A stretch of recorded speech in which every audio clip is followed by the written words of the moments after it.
Welcome, witches, wizards, and muggles alike, to another enchanting episode of Magical Tales from the Slytherin Common Room, bringing your favorite Harry Potter fanfiction to audio format. So sit back, relax, and Accio headphones, and let the magic begin. Apostasy by Deydralinne, Chapter 24, A Call for Ceasefire. Astoria squealed as Hermione splashed cold water at her on her pool lounger. Hermione! Theo laughed loudly from the edge of the pool, his legs kicking lightly in the water. Music floated all around them from the wireless placed on the ground just outside the kitchen door. Sitting a few feet away, underneath the shade of the table's umbrella, Draco, Daphne, and Pansy conversed casually. Today seemed to be one of the rare mornings that no one had anything to do, and so they were allowed to simply enjoy it as they saw fit. Since summer would soon be on its way, that meant enjoying the nice weather before they had to go to the ministry. A wave of her wand had her iced tea levitating over to her, sipping it before setting it on the edge of the pool. Astoria had relaxed again and returned to her sunbathing, her eyes closed and tilted up toward the sky.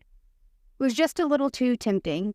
Hermione took a breath and sank beneath the water, gliding through it slowly like a predator on the hunt. Her fingertips pulled along the bottom, assisting her. She didn't dare to breathe out and risk the bubbles, alerting the witch of the incoming danger. The shadow of the pool floating above her was her reward. She found she missed the thrill of the hunt, and this, while not the same, scratched the itch a little. Her legs tucked under her, she kicked off the tiled floor, launching her upward quickly. Hermione collided with the inflated plastic, throwing the petite witch over the side with a scream, and laughter erupted around them. Astoria resurfaced, drenched from head to toe, coughing and gasping from shock. She glared at Hermione, who only smirked back. Theo was too busy clutching his ribs and trying not to fall in with how hard he was laughing. "Your face!" he gasped, between pelts of laughter. Draco was the only one who moved to help the witch, offering her hand up and out of the pool, though he too was smirking. Astoria smiled thankfully and took the offered helping hand before kicking off the wall, catching Draco unaware and pulling him into the water, clothes and all. She then turned and yanked on Theo, pulling him in as well. Hermione was laughing too hard to notice Draco swimming for her in the way she had for Astoria. His hand gripped her ankle and tugged her down under the water while he propelled himself upward. But she grabbed at his shoulders and hair and clung on, forcing him to take her back to the surface with him. His fingertips dug into the backs of her thighs as he tried to push her away from him, but her ankles locked around his waist, her hands moving to his shoulders as she tried to shove him back under. He allowed it, but only because his hand slid up over her ass, which sent sparks through her and to her waist, where he tightened his grip around her and pulled her down with him. His white blonde hair floated around his head like strands of silver. His thumbs brushing over the underside of her breast sent shivers down her spine and caused her nipples to harden within her swimsuit. His eyes, like steel, cut to them, his fingers digging in deeper and subconsciously pulling her closer. A burning ache in her core tugged at her abdomen, driving her to ever so slightly roll her hips that she tried to play off as an attempt to break to the surface. Elsewhere in the pool, more splashes disrupted the water around them, but Draco remained firm in his decision of holding them underwater. The hammering of her heart was also increasing her need to breathe deeper, but the restriction to do so made her lungs burn. Blurriness of having her eyes open underwater or not, his smug smirk melted her insides. He wanted to play. Fine, she would play. Her hands left his shoulders, trailing down his arms to cover his hands, where she pressed her fingers between his and pushed his hands upward and toward her breast. Draco released a breath, the bubbles rising up between them, each hand squeezing at the flesh, his rubbing over her pebbled nipple softly. She wanted to moan at the touch. It really had been too long. But she wasn't going to let him win, so she carried to push his hands upward slowly over his chest, disappointment and confusion flashing across Draco's face. Her hands guided his to the base of her throat, where again his hands gave a small squeeze. His control was slipping. She could see it in the way his eyes were locked on their intertwined hands. She held them tighter against her neck, and his mouth parted, releasing another bubble of air. Surely he would be running out of air soon. He would have to concede defeat, but he didn't even seem aware of it himself.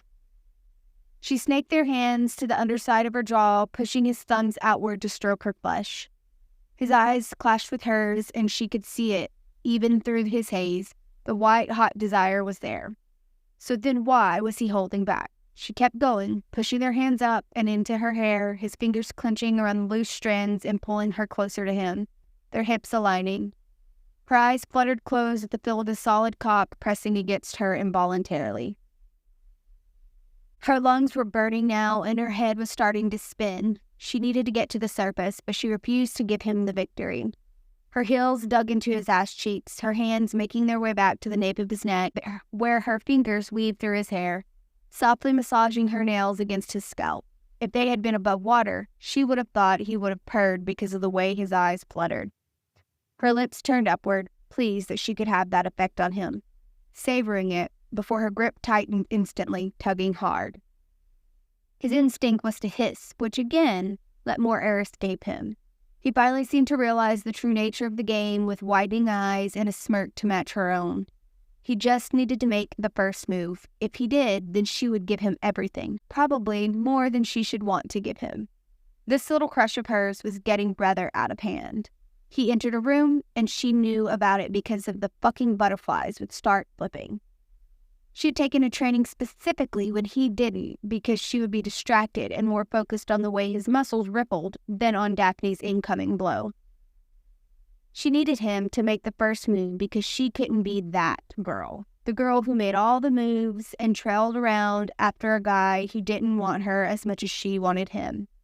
His hold on her hair loosened, and his hands slid down her shoulders. His fingers splayed out and gripped her back, pulling her closer. Her face and chest were so close to his that it made her skin burn even against the coolness of the pool water. It was her turn to release a breath, bubbles rising up between them. Surely he would kiss her. They were so close already. Could he feel her heart beating? Could he tell what he was doing to her? Hermione ground herself against him, eliciting a release of bubbles from both of them.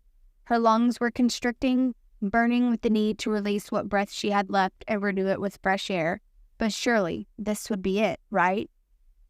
Another splash, and someone collided into them, grabbing at Draco's shoulders and tugging on him. Draco released her immediately, and Hermione wasn't sure whether it was embarrassment or the need to prevent her from being pulled under further when he would not be in control. She hoped it was the latter. Air couldn't come quickly enough as she heaved for a few seconds before looking at the disruption in annoyance, only to see Draco and Blaise caught up in a wrestling tussle. Her eyes found Ginny sitting on the side of the pool drinking her iced tea. "Oi, that's mine!" Hermione swam to the edge. "You emerge from your sex-filled isolation and come and steal what doesn't belong to you?" she joked. Took the glass out of the redhead's hand and sipped on it. Ginny smirked at her and raised an eyebrow. "Are you referring to the tea or your man?" "My tea," Hermione glared at her. "Your husband is closer to Malfoy being his man than I am." Ginny shrugged. "You haven't made a move." Hermione scowled. "I wasn't far off." Ginny feigned innocence. "Oh, really? Apologies. We didn't know." Hermione knew for a fact that Ginny was lying through her teeth. "Oh my God, Minerva, please tell me you didn't just send Blaise in to pull him away based on a bet?" Ginny smirked at her and took a sip of Hermione's tea. "I don't know what you're talking about." Hermione scowled and pulled the redhead into the pool, shoving her playfully under the water.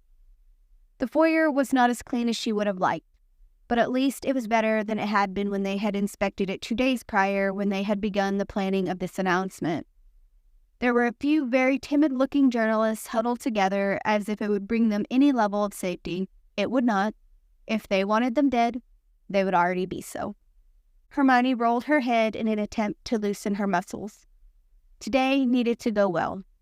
They needed this announcement to go as planned. She had spent several days coaching Tom through what he would say, helping him to write his speech and reminding him that once upon a time he had been one of the most charming bastards around. She had needed something to fill her days while Ginny had been busy locked in Blaise's room fucking her brains out and only re-emerging for food and hydration. The order had gone radio silent, which put her a little on edge. They had been careful, but this felt bigger. So, in the short of it, Tom needed to stay wooing back to the public. "Good afternoon," Hermione cooed sweetly as she approached them. Her presence here seemed to come as somewhat of a surprise.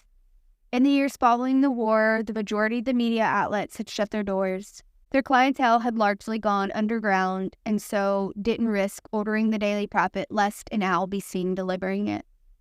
But that didn't mean that she wasn't still one of the more recognizable faces of the Order, an unfortunate stain on her record from her days at Hogwarts with Harry. "Thank you so much for coming. Can I get you anything? Tea? Coffee? Perhaps a sandwich?" All 5 of them shook their heads anxiously. Hermione sighed. "Please try to relax. This is a good day. No one will harm you here." A door opened and the sound of footsteps echoed off the tiles. Tom and Ginny, engaged in discussion, entered the foyer and headed their way. Ginny laughed loudly at something Tom said, which seemed to relax the wizard, a grin of his own breaking out across his face. Tom had spent so long being Voldemort that she wasn't surprised that he had forgotten certain elements of how to be human. His solution had easily become torture and murder during his reign as the Dark Lord.